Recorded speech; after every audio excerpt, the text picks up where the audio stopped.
Welcome back to Employer Content Marketing. Now, how do you make that connection between culture and business performance?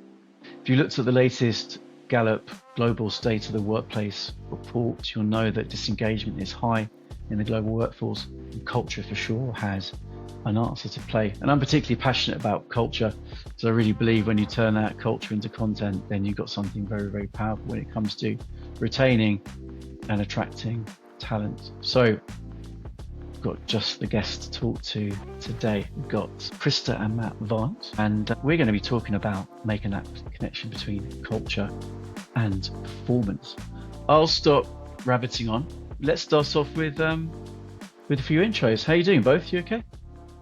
We're doing great. We're so excited to be on your podcast this time. We had the opportunity to have Chris on ours. We are the co-hosts of the podcast, The Culture Profit, and we focus on tying profit into why we invest in people. Investing in your people is investing in your profits. So, and we're also the co-founders, husband and wife co-founders, if believe it or not, of a company called Mobrium. Still married. We're still here. Brilliant. Yeah, and we help companies with their online ratings. And also, as well as having kids, you've also had time to write a book as well. So you like to keep busy. It's good to hear. So sure we'll touch on that book as well. So look, Crista and Matt, it's great. It's great to get you on the podcast. I really enjoy chatting with you on your podcast. Just seemed like such a natural fit for us to both be on each other's podcast. But let's want to talk about why culture and profit really do belong in the same sentence, the same conversation. Why do you think organizations still treat culture as a soft topic? I think it can be difficult to materialize culture or an experience in your mind because it feels like it's this intangible thing. It is something that is subjective when you ask someone if they like or dislike the experience at their employer. But by the time you start aggregating the sum of everyone's opinions, it starts to become objective. And that's where, I've personally done a lot of engagement surveys with different tools, different organizations, and it really comes down to that one principle of understanding the sum voice, and then that becomes an objective data set that you can start making decisions on. But that's where you start to see the actual connection in dollars between the experience that employees have and profitability, and you can tie it very specifically to turnover, to your ability to recruit, but also profitability. And there's kind of a second tier connection when it comes to customer satisfaction and the happiness that employees have in their workplace, because they're the ones providing the service and experience to your clients. And so there's a connection there as well. Why is it becoming harder for organizations to ignore this culture piece? It's been seen as it's a nice to have, it's a bit fluffy. We pay people to come and do their job and that's it. Why is it becoming more difficult to ignore the culture thing? Times have changed. There was a time back in the 50s and 60s when people, typically the husband, was going to work and not women as much in the workforce. And they were just staying at a job for their entire career, starting there, moving up and retiring there. And now we see people changing jobs like every 5 years or more. And so people are moving from job to job to find where they can be happiest, because they're realizing that they spend so much time at work that they want to feel good while they're there and they want to enjoy what they're doing. They want to enjoy the people that they're around, and they want to feel appreciated. They want to feel like they're part of a mission, part of the values, and that they align with what the company is doing. And I'll add one thing there. I was reading a research article a little while ago about this word called workism, and how, especially among the younger workforce, how individuals are seeking fulfillment through their work more than previous generations, especially in the US, where we've seen the cost of living going up, and maybe that dream of the white picket fence and the perfect house and family life and all that becomes a little bit harder to obtain. And so some individuals are trying to almost substitute or augment their life fulfillment with what they do for work.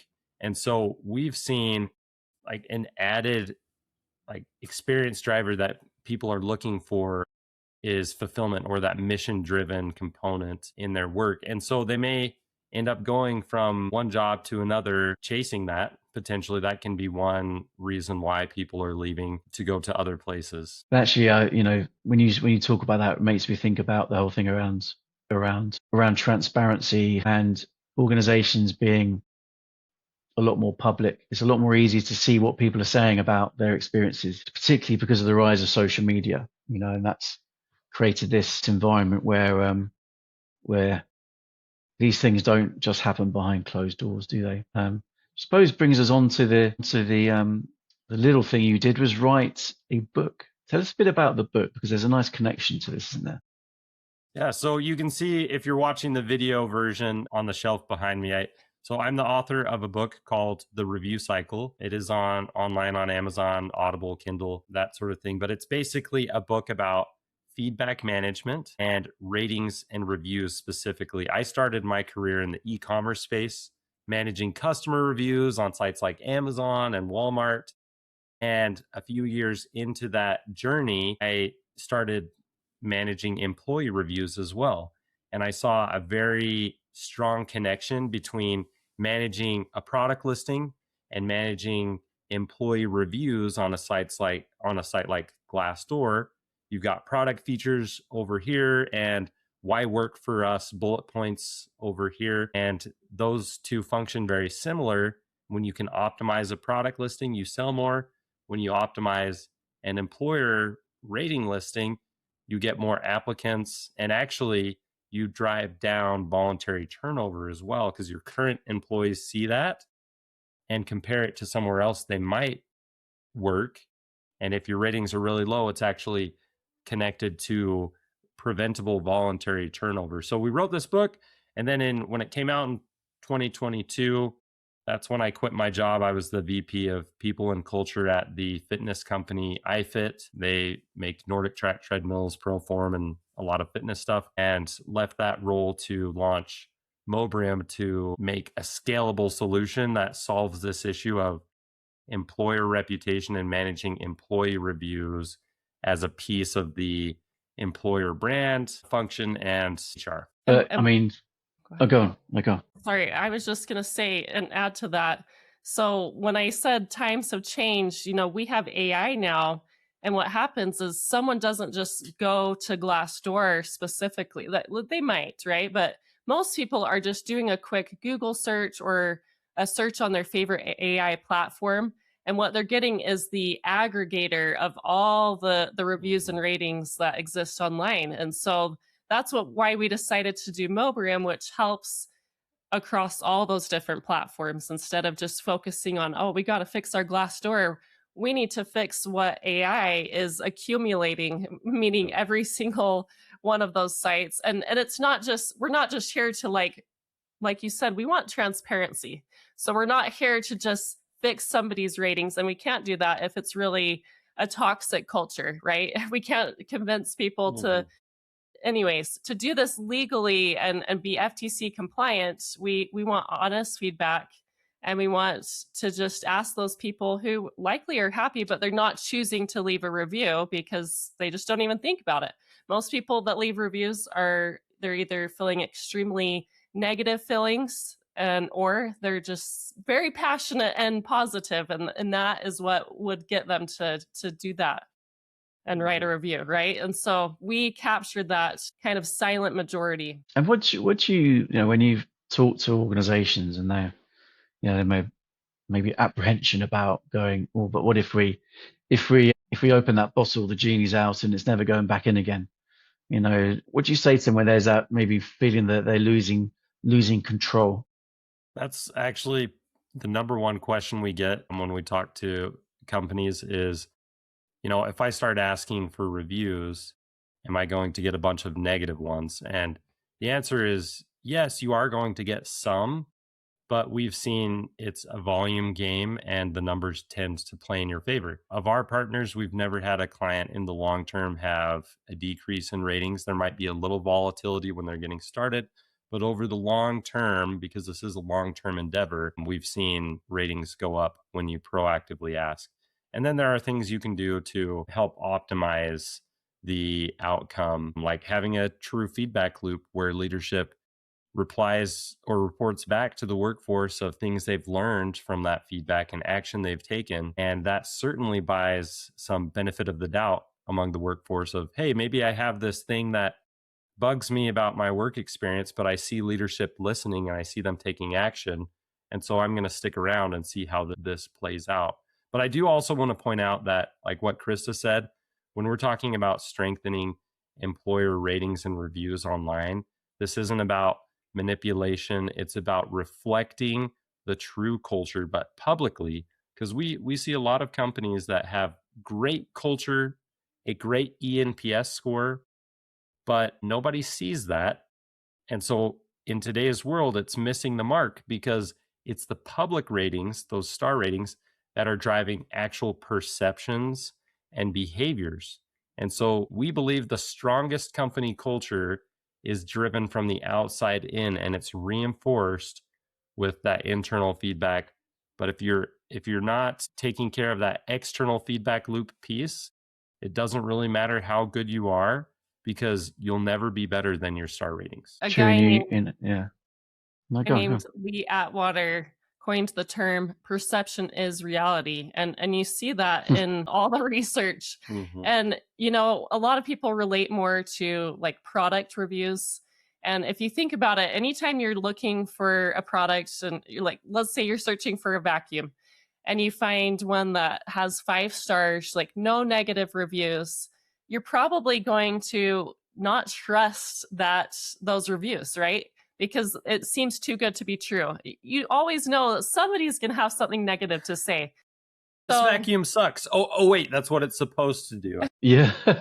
Yeah. And so, yeah, we try to help people not have perfect ratings, but have perfectly transparent ratings where you really know what company you're getting into. And if you already are there, then you are, like Matt said, reinforced with the company that you're already in, and you're going to reinforce that in your interactions with your coworkers. Yeah, it's such a juicy topic, isn't it? Because it's like with data, isn't it? The more data you have, the more reliable that data becomes, and it's the same with voices, isn't it? Because there's always going to be some negativity, but if you have more voices that you can look at, actually it does become more truthful. You do build more trust. And if people see negative reviews, then that can be all right, because there could be a good reason that it's not right for them, because all of a sudden they had to work remotely all the time, for example. Fine, that's great. If it's not, if that's the reality of the organization, then fine, or vice versa. So I think that transparency piece is really important. Now, I think, based on, I think this is where kind of your world and my world kind of collides, comes together really. And I think that's around this thing around employees as trusted influencers. In your opinion, why is it? I mean, you've touched on some of this already, but why is it that employee voices carry a lot more credibility than the brand message? You could have great looking campaigns, marketing campaigns, excellent. But what is it about those employee voices that makes such a difference? So that's a great question. And this is a principle that I train on a lot in keynote sessions and breakout sessions at conferences. There was a research study done by HubSpot, and they looked at the trustworthiness of different business professionals. And at the very top of the list, you had doctors. 49% of people trust their doctor. And that's crazy. It's only half, right? And then you had firefighters at 48. And then you go way down to the bottom. You had politicians were 1%. You have salespeople and marketer at 3%. So they're like at the very, very bottom, right? Now, when we talk about employer branding and HR and recruiters, that function, and those professionals are functioning as salespeople and marketers. And so they have this very, very low, around that 3% influence statistically, because of course they're going to say it's awesome. That's their job, right? It's considered bias.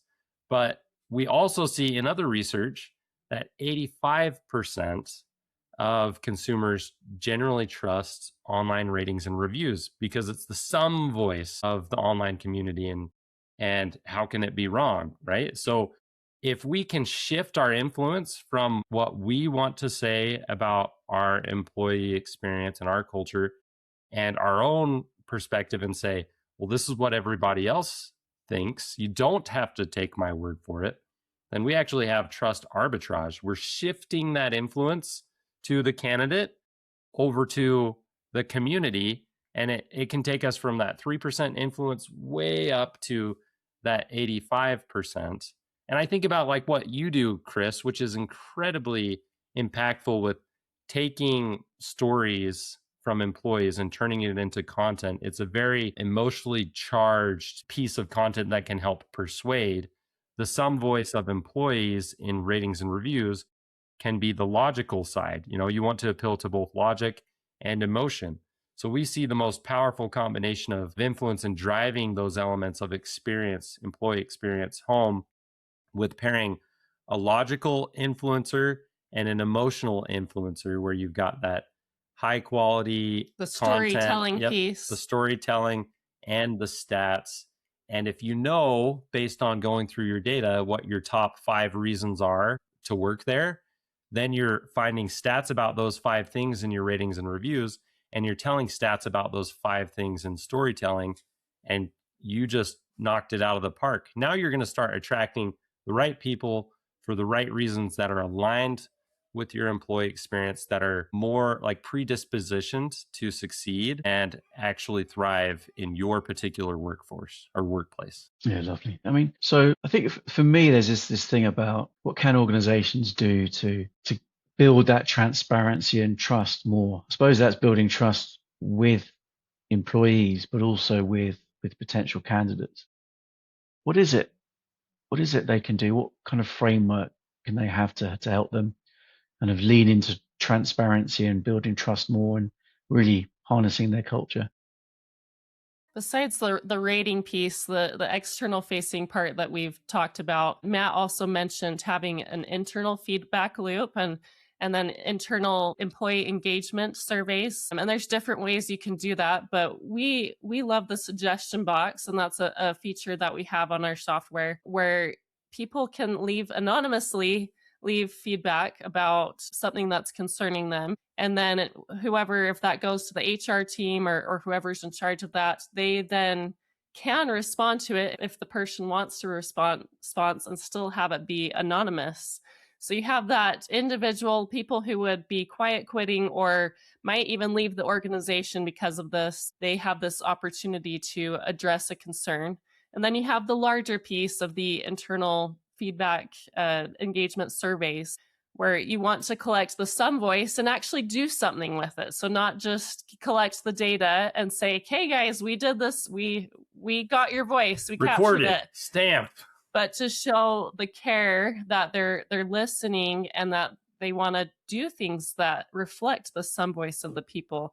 I mean, sometimes you have a CEO who's like, I want to have this perk. This is going to be awesome. Everyone's going to love this. I know everyone wants a barbershop in our vicinity. And sometimes what you find is that actually they just want access to childcare or more flexibility or, and maybe more money. And sometimes you can't always do what every individual person wants. You can't always do that, but they deserve to know why. They need to have some understanding of why things are the way they are. And that gives you that opportunity to address those things and to improve in the ways that you can. It's true. I think it's people in leadership roles, and I think especially high performing people can think they have to have all the answers themselves. So actually it's quite liberating for leadership teams and founders to just put some of the responsibility on their people and say, this is what you think. Tell us what you want, because as you touched on, the answers may be surprising, but also literally giving people that voice is empowering. I've known a good friend of mine is a leadership consultant, and he's working in an organization, and one of his team were busy at work, done a really long shift, and he just went over and acknowledged it and asked him questions, and he's like, wow, what's wrong? So that's never happened to me before, and I've been here for 15 years. So I think it's an extremely powerful thing. And when it comes to, we'll put links to your podcast in the episode description, and also to Amazon, so people can check out the book as well. What should people also do to kind of keep in touch and carry on the conversation with you? Yeah, I mean, find us on LinkedIn. We're always happy to connect and chat, answer questions, and hear what's going on in your world. We love connecting with people all over the world, especially like you, Chris. Different time zones, different side of the pond, right? We love it, which is great. But yeah, we love connecting with everyone. Brilliant. Well, we'll make sure there's links to your LinkedIn profiles, and also to the book and to your websites, and and your podcast. So yeah, thank you very much. Really enjoyed the chat, and enjoy the rest of your day. I'm getting to near the end of mine, but really enjoyed it. Thanks very much. Hey, thank you, Chris. Thank you, Chris. Great conversation today.